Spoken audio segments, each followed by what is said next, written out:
Hey guys, Gaiden here. Tritarion surprised pretty much everybody today with their brand new patch, which also included a brand new game mode type, Invasion.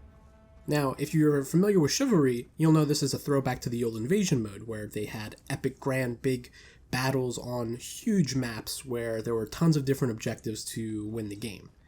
Now, while it's not as complex as Chivalry's version, it converts some of the older maps already in Mordhau to support this. Honestly, I think it's a great fresh breath air, it's really fun, and each map is slightly different, but you can kind of tell they're similar. So looking forward to the new maps that come out and the other different tweaks that'll come with this. This will also serve as kind of an introduction and overview into this game mode. There are 3 maps that they included with the new game mode. It is Camp, Grad, and Taiga. Now, we're going to take a look at these maps as well so you can kind of get a feel for what the actual objectives are instead of just being thrown in and kind of figuring out things for yourself, which is also alternatively a pretty fun way to do it. Essentially, Invasion comes down to this. You have 2 teams, an attacking team and a defending team, quite obviously. The attackers will continue to do a chain of objectives until they reach the final objective, which, if they complete it, they win. The defenders win if they can force the enemy team to run out of time. However, each objective they lose, more time will be added for the enemy team to try to win the game. Straightforward, right? So here's a picture of Grad. You can see that Grad is split up into 2 phases. The first one is to kill all the peasants and burn their houses, and the second part is storming the castle, which you need to kill the warden and his general. Now, it's very similar to the frontline mode, but there's a twist. You actually can play as the warden or the general, which essentially makes you super buff and do a ton more damage with lots more health. The only caveat is, once you die, that's pretty much either half of the objective lost or all of it if the other one's dead, and you can't regen life either, so you really have to be protected as well, even though you're such a powerhouse. Now, there are some strategies you can use in this different game mode, and I can't believe I'm actually going to say this, but unironically, horse archery is not a bad choice for this map. There are a lot of peasants, and a lot of them are deep behind enemy lines. So getting on a horse and just shooting them with a recurve bow is actually really useful. That lets your other teammates focus on burning down the houses and killing all the other peasants up front. Red team also has a couple horses and a catapult, just like the frontline mode, to deploy as well, making it very useful for getting those big clusters of enemies or just picking people off with the horses. However, blue team also has these horses. And also, they have proper defense now. As a defending type game mode, they can use toolboxes very efficiently, and even archers are much more effective than their frontline counterparts as they can just simply shoot people with torches and make them drop it. You can't defend all the objectives, so finding an objective hoarded by a lot of other players to defend might be far easier than splitting up and defending multiple objectives at once. If the red team can kill all the peasants and burn down the houses, you go into the castle phase, where 2 players on the blue team will randomly become the king and the warden, getting those big beefy bonuses. However, if they die, that's game over. If they live until the end, they win. So it's up to the red team to just go in and kill as many people as they can so they can easily kill the king and the warden. And it's up to the blue team to use the castle defenses, create their own, and make choke points to make it as hard as possible for the red team to do that, essentially just becoming one big death match in the castle. The next map is Camp, which is a blue side attacking map.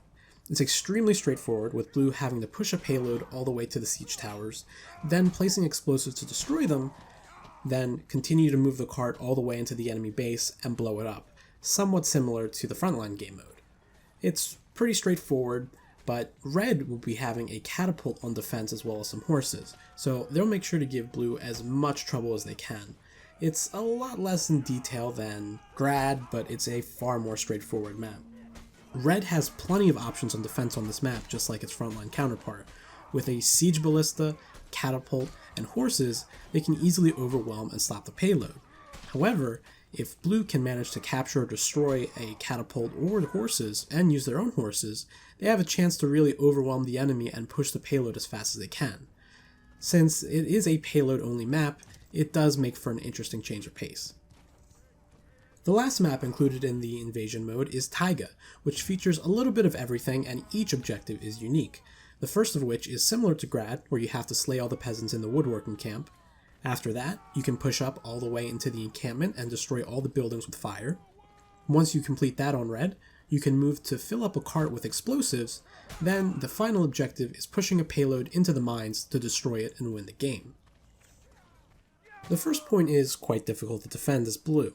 By the time they get there, most of the peasants will be dead, so defending the last few could be possible, but also very difficult as you'll be facing the full team near their spawn. After that though, the encampment is a bit easier to defend. Since it's quite literally a fort, you have plenty of places where you can create chokeholds. However, there are a lot of places where people can flank and get in and destroy the buildings from inside.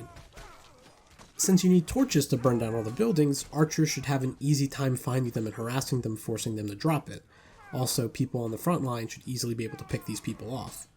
For red, it's pretty fundamental that they do this as quickly as possible so they can get to the next point, and obviously win before the map is over. With plenty of opportunities to sneak around and flank, using ladders to get on walls and jumping down attacking people from behind is ideal for creating openings.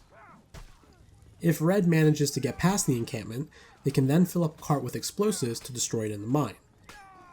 This next point is a lot of open space, and blue has a ballista overlooking the point, making it very easy for them to pick off any attackers. Again, blue can use archers to harass people carrying explosive kegs, while red should do their best to protect them. If red can get the cart loaded, they can push it into the final point, the tight, small corridors of the mines. This is a great opportunity for blue to defend as they have plenty of choke points and plenty of places to flank.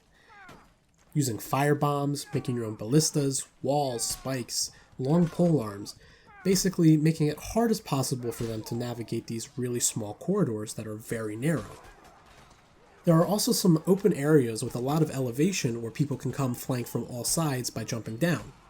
Ideally, for red, to counter this, they just simply have to have people also do the same, flanking from around the sides, supporting the payload by stopping people from flanking them, and just trying to push it as fast as possible, because once they get deep enough, it's actually quite hard for blue to chase them down the mines and stop them themselves. If red can make it to the end of the mines, they destroy it and win the map. And that's pretty much Invasion.